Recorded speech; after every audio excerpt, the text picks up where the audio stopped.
moment. Merci David. Donc bonjour à tous, bienvenue pour la 4e fois. Comme David l'a dit, je vais essayer d'introduire très rapidement CQRS, ce qui n'est pas nécessairement une chose facile, mais on s'est donné l'ambition dans le cadre de ce meet-up d'introduire progressivement des concepts, parce qu'au fur et à mesure des talks, vous entendez beaucoup de concepts, il y a beaucoup de choses dont on parle dans différents talks, et on ne peut pas tout couvrir dès le début sur les technos, les concepts, les patterns, et donc on va distiller au fur et à mesure des petites introductions avant de préparer des présentations principales. Donc ça a vocation d'être une introduction, je vais tenir sur une dizaine de minutes, je prendrai peut-être 1 ou 2 questions à la fin. Par contre, ce n'est pas du tout le talk principal, donc je m'effacerai rapidement. Et si vous voulez discuter plus de CQRS, on peut en parler à la fin ou prévoir un nouveau talk beaucoup plus long la prochaine fois. Très rapidement, je suis JC, donc je bosse chez Matters. Je m'occupe de tout un tas de choses, dont une partie de l'innovation. Voilà. Alors, on est là pour parler de CQRS. Qu'est-ce que c'est CQRS ? Command Query Responsibility Segregation. CQRS, c'est un pattern d'architecture. C'est quelque chose qu'on peut déployer, qu'on peut mettre en œuvre pour répondre à certaines problématiques. Ce n'est pas la solution magique à tous les besoins. Ce n'est pas nécessairement quelque chose à appliquer bêtement. Qu'est-ce que ça veut dire les mots, enfin, il y a 4 mots, ils sont tous importants. Les deux plus importants, c'est command et query, qui vont bien être séparés. Qu'est-ce qu'on appelle commande ? Commande, ça va être toutes nos tâches, toutes nos mutations, toutes nos commandes qu'on va envoyer à une application. Quand query, ça va vraiment être toutes les requêtes, toutes les interrogations, retourner des valeurs. Je vais revenir dessus. Là, vous avez une architecture d'une application classique. En général, c'est une application dite CRUD. CRUD, pourquoi ? Parce qu'en fait, on interroge un modèle, que ce soit pour les mutations ou que ce soit pour l'affichage ou la restitution. D'accord ? Donc CRUD, create, read, update, delete. Souvent, on rajoute L, list ou search. L'idée, c'est qu'on définit un modèle et que ce modèle va gérer absolument tout. D'accord ? Les requêtes et les mutations. À l'inverse, CQRS, on va vraiment séparer toute la partie mutation sous forme de commande de toute la partie query. On va avoir 2 modèles, un command modèle et un query modèle. On va vraiment avoir 2 briques, 2 composants. Ces composants, ça peut vraiment être des applications, des services qui sont même hostés sur des nœuds différents, on va parler de nœuds, et qui accèdent à des données qui peuvent être même 2 bases de données. Il peut même y avoir plusieurs bases de données et plusieurs query modèles. On va le voir après. Pourquoi est-ce que j'utiliserais ça plutôt que mon modèle CRUD ? L'avantage, c'est qu'on obtient des gros leviers sur les performances. Pourquoi les performances ? Parce que souvent sur une application, j'ai des workloads très très différents entre l'écriture, la mutation et la lecture. Et optimiser cette balance entre les mutations et la lecture, ça peut devenir très compliqué. D'accord ? Les clés pour optimiser les lectures et les accès, les moyens d'y arriver techniques, technologiques et architecturaux ne sont pas nécessairement les mêmes que pour prendre un gros workload en écriture. Et du coup, en séparant vraiment toutes ces briques, j'ai la capacité d'agir différemment et d'optimiser en fonction de mes workloads et de mes problématiques. Un autre avantage, c'est la scalabilité. Je décorrèle mon query model et mes lectures de mes écritures et mes mutations. Du coup, je peux concentrer toutes mes mutations sur ces composants. Et par exemple, typiquement, vu que mes lectures sont immutables et que je ne change jamais la donnée en l'interrogeant, j'ai la possibilité de scale out très très facilement cette partie-là. Très très facilement. Beaucoup plus facilement que si j'avais à gérer les mutations en même temps.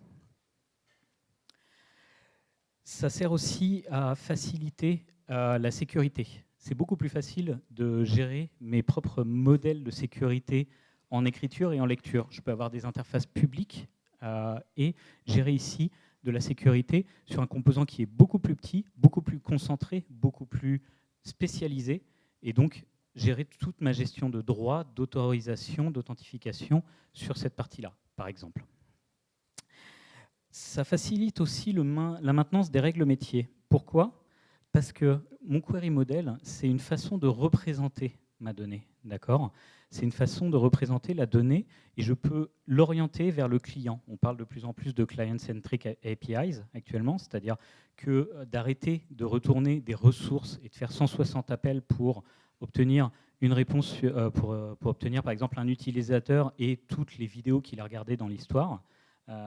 On a tendance, notamment par exemple avec GraphQL ou avec certaines évolutions de REST, à aller vers retourner des ressources complètes.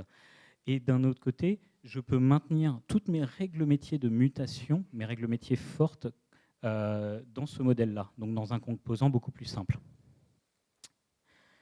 Un autre avantage aussi, c'est de, comment dire, ça s'adapte beaucoup plus à tout ce qui est event-based ou reactive. C'est même très très adapté, pour aller encore plus loin, sur tout ce qui est les UI orientés tâches. D'accord ? Les UI orientés tâches, c'est au lieu d'avoir des formulaires, j'accède à ma liste de choses, je clique sur un, j'ai l'ensemble de mes données, je les modifie, je les enregistre ou je les supprime. C'est beaucoup plus facile de mettre en œuvre une interface utilisateur qui est orientée tâche, c'est-à-dire mon utilisateur fait des actions qui vont aller muter des données. C'est complètement indépendant de la représentation de la donnée que je peux renvoyer. Désolé, je prends mes notes parce que si je veux tenir ça court, je suis obligé de me tenir à mes notes. Dans le DDD, souvent, on utilise CQRS au niveau d'un bandit context au sein d'un domaine. C'est plutôt pratique. Ça permet aussi de simplifier la gestion des transactions interservices et donc d'offrir une forme d'acidité, prenez bien mes quotes, sur un service distribué. C'est beaucoup plus facile à mettre en œuvre. Voilà. Quels sont mes risques? Quels sont mes inconvénients? Pourquoi je ne ferais pas ça pour toutes mes applications? Déjà, dans une certaine mesure, ça complexifie le modèle. J'ai deux composants, potentiellement deux ou plusieurs bases de données. Donc, mon modèle de base est beaucoup plus complexe. Donc, pour une application simple que je suis capable d'exprimer en CRUD, que je suis capable d'exprimer en ressources que j'accède et que je mute, ça amène beaucoup de complexité. Ça a vraiment une valeur quand j'ai des modèles métiers qui sont très complexes, des règles métiers qui sont très complexes ou un système très distribué. C'est aussi très pratique quand j'ai des règles métiers qui évoluent très très vite, parce que le composant qui maintient et qui renforce les règles métiers est beaucoup plus simple. Il n'a pas à gérer toute la problématique de représentation, de requêtage, de jointure, de collection, ce genre de choses. Un autre risque qui est pour le coup un peu différent, c'est d'essayer juste de suivre la hype. C'est un problème assez classique. J'ai entendu parler de CQRS, ça a l'air d'être le sauveur de l'humanité, donc je vais faire du CQRS partout. Et ça, c'est un vrai risque. C'est pas propre à CQRS, c'est propre un peu au hype development actuel, on va dire, qui est j'entends parler d'un mot, il y a un gros qui l'utilise, donc je vais l'utiliser parce que c'est forcément la bonne solution à mon problème. Non, la bonne solution à votre problème, c'est analyser votre problème et essayer de comprendre quelles sont vos problématiques et quels patterns y répondent et quels sont leurs avantages et leurs inconvénients dans votre contexte. Pour finir, un dernier mot. Je n'ai pas parlé ici d'event sourcing. Souvent, les gens associent CQRS avec event sourcing. Effectivement, l'event sourcing, c'est un pattern complémentaire qui s'associe très très bien avec CQRS. J'en parlerai pas trop aujourd'hui. Le principe de base pour l'idée, c'est de dire que ici, comme je reçois des commandes et pas des mutations de données, je ne renvoie pas par exemple toute ma ressource avec la modification, j'envoie vraiment des commandes, fais ça, l'utilisateur a commandé ça. Je peux gérer toute ma file d'événements. Donc l'avantage de l'asynchronisme, à la limite, je peux me prendre un gros workload en écriture. Tous mes événements sont queués et ils vont être dépilés au fur et à mesure.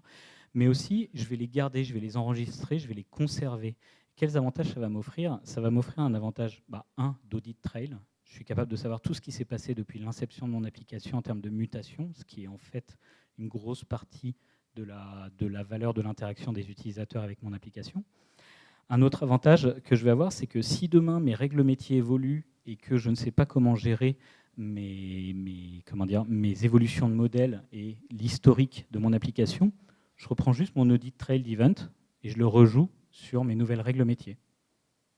Et donc, je flush toutes mes données que j'avais dans mes query modèles, je rejoue tous mes événements que j'avais enregistrés, stockés, et voilà. Bon, c'est une vision un peu simpliste et un peu rapide d'event sourcing. On pourra en parler plus lors d'un prochain meet-up si c'est un sujet qui vous intéresse. C'est pour vous donner à peu près un aperçu et que vous ne restiez pas sur votre faim.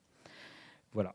Je ne vais pas aller plus loin. Comme je vous l'ai dit, c'est juste une introduction pour que vous sachiez de quoi on parle quand on évoque le mot CQRS. Je vais passer la main tout de suite à Guillermo, juste après peut-être une ou deux questions, si vous en avez. Oui. Juste une petite question. Comment on fait la synchronisation entre le base de données et commande et query? Alors, je vais te faire une réponse de Normand. Comme d'habitude, il y a beaucoup de réponses à cette question. Il y a plein de manières de le faire. De manière générale, si je reprends un petit peu mon modèle, la base de données qui fait foi, c'est celle qui est mutée. D'accord. Les autres bases de données sont des bases de données de lecture, de représentation de la donnée. Donc, il y en a une qui fait foi. Après, la question, c'est est-ce que tu stockes tes données dans un modèle qui correspond de manière très très proche à ton query model, à ton DTO ou à ce genre de choses que tu retournes, ou est-ce que tu as plusieurs bases de données, plusieurs query models, plusieurs formats de représentation de ta ressource? Par exemple, c'est le cas souvent de la BI, on parle souvent de data lake, data mart, data warehouse, data... L'idée, c'est de dire, dans ce cas-là, je vais avoir mon command model qui va stocker ces données dans la base de commande dans laquelle il va gérer ces mutations. Pourquoi je le fais? Parce que souvent, quand je demande une mutation, j'ai besoin d'informations sur le contexte. Est-ce que je peux commander? Est-ce que la personne a du crédit, par exemple? D'accord? Donc, j'ai besoin d'avoir cette information. Et après, derrière, tu vas envoyer des événements, et donc là, on passe dans l'event base. Donc c'est un modèle, ce n'est pas le seul, mais tu vas envoyer des événements à toutes tes représentations du query model différentes pour qu'elles traitent cet événement et qu'elles mettent à jour leur représentation. D'accord? Mais tu pars du principe que tes règles métiers ont été appliquées, donc que ta donnée est factuelle. D'accord? Tu n'as pas besoin de renforcer des règles métiers dans ce modèle, simplement éventuellement des règles de représentation ou d'affichage. Si par exemple, je ne peux pas montrer certaines données parce que cette API est publique et que pour des raisons de simplicité, j'ai tout un modèle, query model, pour exposer une API publique et une autre pour mon API privée ou mon back-end, bah, tu vas juste filtrer ce que tu envoies. Donc t'abonner à certains événements et juste mettre à jour ce qu'il te faut. C'est un modèle. C'est le modèle qui, d'après moi, est le plus courant. En tous les cas, c'est celui que j'ai le plus rencontré. Est-ce que vous avez une autre question? Vous êtes parfait. Très bien. Bah, écoutez, je vous remercie beaucoup.